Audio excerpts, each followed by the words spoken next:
এ আবুল, কি করতেছিস এখানে? হ্যাঁ ভাই, আসসালামু আলাইকুম। তুমি কখন আসলে? এই তো দাদা, আমি একটা কাজ করছিলাম। এই যে অয়লা আবর্জনা ছিল তো, পরিষ্কার করছিলাম। কিছু বলবা নাকি? যে কারণে আসছিলাম আর কি। হ্যাঁ ভাই, বলো। বাপ তো মরে গেছে কয়েকদিন হইলো। তা মাঠে ঘাটে তো জমি জায়গা রেখে গেছে, শহরে একটু ভাঙা বাড়ি রয়েছে। তা তুই তো মাঠে ঘাটে ভালো কাজ করিস, তাহলে মাঠের জমিটা তো দিয়ে দি। আর আমি তো বড় ভাই মানুষের স্যাক্রিফাইস করি, ওই শহরে যে ভাঙা বাড়িটা আছে ওটা তাহলে আমি নিয়ে নি। কি বলিস তুই? তুমি কিভাবে বলো? আরখানা বাড়ি শহরে। আব্বা আমাকে একবার শহরে নিয়ে গেল, নিয়ে গিয়ে আমি দেখিয়েছি। তুমি কিভাবে বলছো শহরে একটা বাড়ি? এ, তুই কি আমার থেকে বেশি জানিস? হ্যাঁ, गजब बेइज्जती। শহরে সারকান বাড়ি করছিস, ওই যে সব ভাঙা ছিল কি বাড়ির মধ্যে পড়ে? তোর যে গ্রামে এত সুন্দর সুন্দর জমি দিচ্ছি, তোর তো ভালো লাগতেছে না? তোরকে আমি খারাপ চাই? আর শহরে আমি বড় হয়েছি, ওখানে লেখাপড়া করেছি, ওখানে আমি একটু ভালো বুঝবার না? ওখানে লোকজন কি ভালো?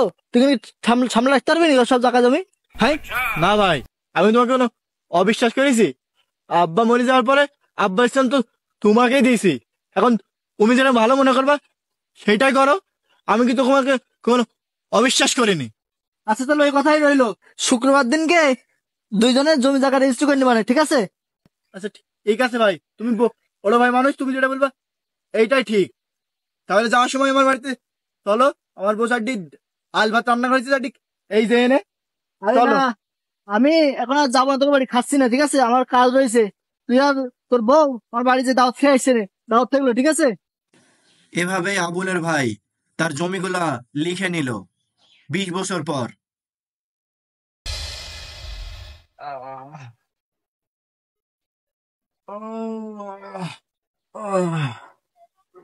ছেলেদের সব ভাগযোগ করে দিয়ে আমার ভাগ্যে টিনের চালা, আর ওরা থাকে পাঁচতলায়।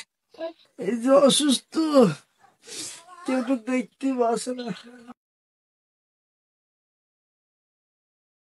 এই আব্বা, আপনি কি প্রতিদিন নাটক করেন? হ্যাঁ, আমাদের দুই ভাইয়ের আছে কাজকর্ম ফেলাই থেকে আপনার প্রতিদিন নাটক দেখতে আসবো? হ্যাঁ, আমার একবার আমি নাকি নাটক করি, আমার জন্য আমি বাঁচি না। কি আব্বা, তোমার সমস্যা কি? এখানে তো ভালোই আছো, শান্তিতে কি আমাদের থাকতে দিবা না নাকি? এই মফিস, আব্বার অবস্থা তো সেরকম একটা ভালো না, বুঝলি? এখন এই মুরব্বী যদি মরে যায় কবর দিবান এখানে কদিনই। তাহলে তোমার যে যে মনিহারের পাশে যে জায়গাটা ছিল ওইখানে কবর দিলে তো হয়। কি, তোর কি মাথা খারাপ নাকি? ওই জমির দাম কত জানিস? 1 কোটি টাকা। 1 কোটি টাকা ওই বুড়োর জন্য আমি ওই জায়গা নষ্ট করবো? তুই কি পাগল নাকি? হ্যাঁ, দেখলি ভাই, আব্বা কি বোকা। এই যদি শহরের জমি না নিয়ে যদি গ্রামের থেকে একটু জমি নিত, তাহলে কবর দেওয়ার জায়গা হয়ে যাইতো না? এলে ওই বুড়োর এখন কবর দেবো ওখানে? ও মরুক, ও পয়সে গেলে মরুক, চল আমরা চল যাই, ওখানে পয়সে গেলে মরুক। আমার ছেলেটা বলে আমি নাকি বোকা। হ্যাঁ ভাই, তুই ঠিকই বলেছিস।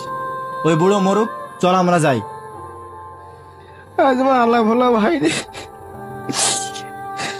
ঠকাই আমি সব সম্পদ নিয়ে নিলাম, নিয়ে কি করলাম?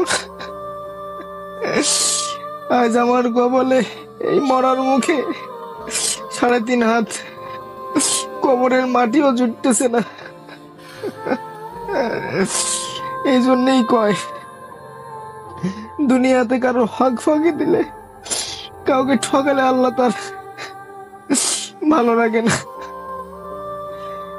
কাদের জন্য কি করলাম?